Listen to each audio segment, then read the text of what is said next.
Hello everyone. तो आज जो मैं आप लोगों को स्टोरी सुनाने वाला हूँ, ये स्टोरी एक रियल लाइफ बेस्ट स्टोरी है और ये स्टोरी मेरे ही फ्रेंड की है। पहले तो मैंने अपने फ्रेंड से परमिशन लिया कि क्या मैं इस स्टोरी को मैं सुना सकता हूँ। और हाँ, अगर आप लोग इस वीडियो को सुबह देख रहे हो तो यार सेव कर लो, रात को आराम से देखना। और हाँ, आप लोग हो सके तो एयरफोन्स लगा कर ही स्टोरी को सुनना, ताकि आप लोग बेटर एक्सपीरियंस ले पाओ। तो आप वीडियो स्टार्ट करते हैं। तो मैं इस वीडियो के अंदर अपने जो फ्रेंड है उसका रियल नाम नहीं लूँगा, मैं उसको अजय नाम से डेडिकेट करूँगा। तो मैं उसे अजय नाम दूंगा।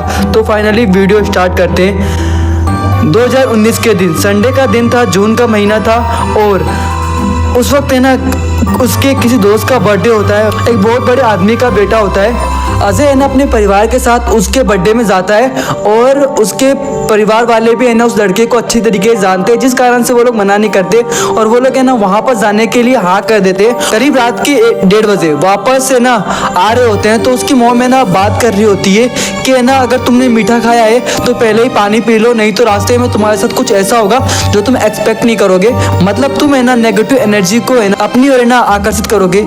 अब उसकी मम्मी से ये सब बातें सुनता है तो वो मीठा खाने के बाद पानी पीकर अब निकल पड़ता है। लेकिन जो उसकी मॉम है वो मीठा खाने के बाद पानी पीना भूल जाती है, जिस कारण से वो और उसकी मॉम जब श्याम नगर मोक्ष द्वार से मतलब शमशान घाट के पास से गुजरते हैं तो उसकी मम्मी के अंदर अजीब से कुछ चीजें होने लगती है। बट वो इस चीजों को इग्नोर करने लगती है। मतलब उनकी मॉम का जो कंधा है, मतलब जो उनकी मॉम का कंधा है जैसे ही वहां से गुजरती है तो भारी भारी लगने लगता है। ऐसा लगता है जैसे उनके बालों के अंदर कोई कीड़ा मकोड़ा चल रहा है। अब इन चीजों को इग्नोर करती है और घर पहुंचती है। और लिटरली जब घर जाती है तो उनको याद आता है कि वो आते वक्त पानी नहीं पी थी, जिस कारण से वो जल्दी से पानी पीती है और लिटरली सो जाती है। अब जैसे ही रात के करीब 3:30 बजते हैं तो उसकी मॉम उठती है और अजीब सी आवाजें करना शुरू कर देती है। अब ये सुनने के बाद अजय उठता है और अपने पापा को जगाता है और कहते हैं पता नहीं मम्मी ऐसे अजीब हरकतें क्यों कर रही है। अब उसकी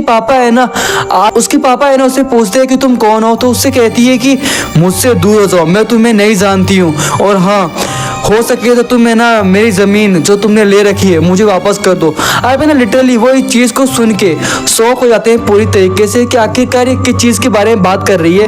उसकी मॉम को ठीक करने के लिए वो मेरे पापा को बुलाते हैं, यानी वो मेरे पापा को बुलाते हैं। और लिटरली जब मेरे पापा ये चीज़ सुनते हैं तो गंगा जल लेके भागते हुए उसके पास जाते हैं। उनके पास जाते हैं और गंगा जल उनके ऊपर छिड़कते हैं और लिटरली वो ठीक हो जाती है।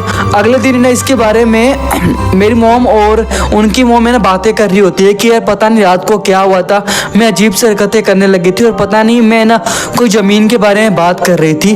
अब जो उसकी मॉम होती है वो उससे पूछती है कि यार क्या ये सब ठीक हो जाएगा। तो मेरी मॉम कहती है कि तुम चिंता मत करो, क्या पता तुम्हारा वहम हो या तुम कोई सपना देख रही होगी। अब मेरी मॉम उनको कहती है कि सब ठीक हो जाएगा, तुम आराम से रहो।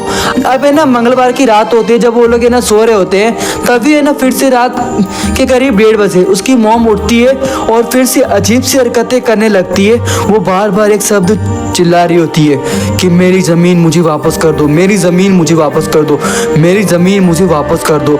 अब ये सुनने के बाद जो उसके डैड है पूरी तरीके से डर जाते हैं और उसके डैड उससे पूछते हैं कि तुम किस ज़मीन के बारे में बात कर रही हो, मुझे कुछ समझ में नहीं आ रहा। वो कहती है तुम कौन हो, तुम यहाँ से दूर हो जाओ, तुम कौन हो, यहाँ से दूर हो जाओ। अब ये सुनने के बाद वो लोग पूरी तरीके से डर जाते हैं और लिटरली फिर से मेरे पापा को बुलाते हैं। और लिटरली जब मेरे पापा जाते हैं अजय के घर पे तो वापस से उनके ऊपर गंगा जल छिड़कते हैं, उनको ठीक करते हैं। और अगले दिन फिर से वो ये बात मेरी मॉम को बता रही होती है। और मेरी मॉम उनको सजेस्ट करती है कि तुम पास ही के बाबा जी के पास चल जाओ जो दुर्गा माँ की पूजा करते हैं। और लिटरली वो तो दुर्गा माँ की पूजा करते हैं, वो बहुत सी नेगेटिव एनर्जीज को भगाते भी है। अब जो आंटी जी है अजय की मम्मी है, ये बातों को सुनती है और वहाँ पर पहुँचती है करीब शाम के 4 बजे। अब जैसे ही वहाँ पहुँचती है तो वहाँ पर देखती है कि जो वो पंडित जी है वो आरती की तैयारी कर रहे होते हैं। और लिटरली वहाँ पर बहुत सारे लोग होते हैं जो पहले से ही नेगेटिव एनर्जी उन लोगों को पकड़ रखी है पहले से ही। तो वो जाते हैं और उनसे बात करने की कोशिश करती है। कि पंडित जी कहते हैं कि तुम मुझसे दूर हो जाओ और तुम शाम को 7 बजे आना जब आरती का वक्त होगा। तो मेरी मॉम ऐसा ही करती है, वो शाम के 7 बजे जब आरती का टाइम होता है उस वक्त आती है। और लिटरली जैसे ही मेरी मॉम आती है बैठती है, उनके शरीर के अंदर कुछ ऐसी हरकतें होने लगती है जो अजय है ना बता रहा होता है कि मेरी मॉम है ना अचानक से चिल्लाने लगती है और लिटरली जब वो चिल्लाती है तो है ना उनका वो है ना बार बार एक चीज़ कह रही होती है कि मेरे कंधे से हट जाओ, मेरे कंधे से हट जाओ। तो मैं है ना पंडित जी से पूछता हूँ कि मेरी मॉम को क्या हो गया है। तो पंडित जी कहते हैं कि तुम्हारी मॉम को है ना किसी नेगेटिव एनर्जी ने पकड़ लिया है, मतलब वो है ना किसी भूत प्रेत के वश में है। अब है ना लिटरली ये सुनने के बाद मेरे रोंगटे खड़े हो जाते हैं और लिटरली मैं बाहर जाके खड़ा होता हूँ।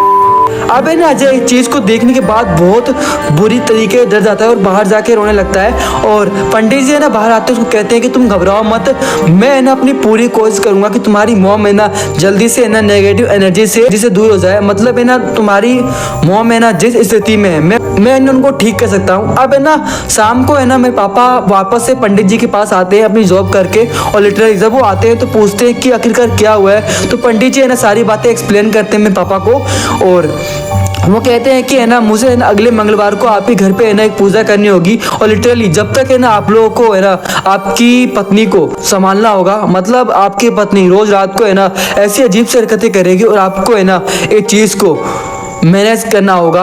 अब है ना मेरे पापा हाँ कर देते हैं कि चाहे कुछ भी हो जाए मैं अगले मंगलवार तक है ना इस चीज़ को मैनेज करूँगा। और लिटरली अजय के पापा है ना उसको मैनेज भी करने लगते हैं। और जब है ना मंगलवार का दिन आता है, अगला मंगलवार आता है, तब है ना जो उसके पापा है वो है ना पंडित जी को बुलाते हैं और पंडित जी है ना सुबह आ जाते हैं और है ना वो पूजा करने की पूरी तैयारी करते हैं। और लिटरली जब है ना वो पूजा करने की तैयारी कर रहे होते हैं तो वो नोटिस करते हैं कि उनके घर के अंदर है ना जो घर का कोना है वहाँ पर है ना कुछ अजीब सी चीज़ें हो रखी है।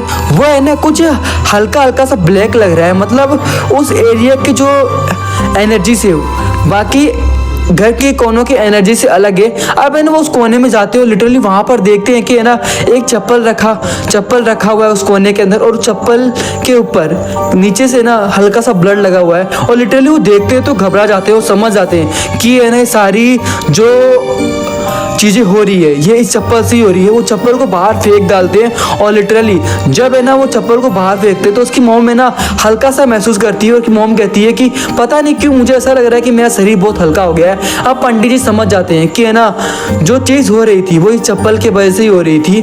अब है ना पंडित जी है ना वो पूछते हैं कि है ना कब हुआ, तो वो कहते हैं कि लास्ट संडे को हम लोग है ना बर्थडे पार्टी में गए होते हैं और लिटरली है ना जो नई चप्पल है उस दिन ये पहन के गई होती है बर्थडे के दिन और हमें ना मोक्ष धाम से आ रहे होते हैं, मतलब हम लोग है ना किसी मोक्ष द्वार से गुजर रहे होते हैं और लिटरली वहीं पर शायद है ना ये ब्लड उनके पैरों में लगा होगा। अब है ना पंडित जी है ना पूजा पाठ करते हो लिटरली तब है ना जो उसकी मॉम है उसे ना नेगेटिव एनर्जी से राहत पाती है। और बाद में वो लोग है ना पंडित जी को दक्षिणा देते हैं और पंडित जी है ना दक्षिणा लेने से वैसे मना कर देते हैं, लेकिन फिर भी वो लोग है ना पंडित जी को खाली हाथ नहीं भेजते हैं। और पंडित जी है ना बाद में उनको कहते हैं कि मुझे पता है कि जो नेगेटिव एनर्जी है शायद बाद में भी है ना आप पे हमला करे, बट आप चिंता ना हो, आप है ना कम से कम 4 से 5 साल तक तो सुरक्षित हो, सेफ हो, लेकिन आप है ना समय समय पर आकर इनको है ना मुझसे है ना मिलाते रहना ताकि मैं है ना इनकी कंडीशन जान सकूं। अब पंडित जी है ना इनको है ना एक ताबीज़ देते हैं जो है ना इनके बाजुओं के अंदर बांधते हैं और लिटरली आज भी है ना उसकी मॉम के हाथों में बाजुओं में ये है ना ताबीज़ है। और जो ये स्टोरी है ये रियल है। अगर आप लोगों की भी है ना स्टोरी है तो आप लोग है ना कमेंट कर सकते हो यार, और मेरी भी स्टोरी है तो मैं उस स्टोरी को सुनूंगा और आप लोगों के साथ शेयर करूंगा। ठीक है, तब तक के लिए जय हिंद और मिलते हैं नेक्स्ट वीडियो में। और हाँ, इस वीडियो को लाइक कर दो यार, करिए।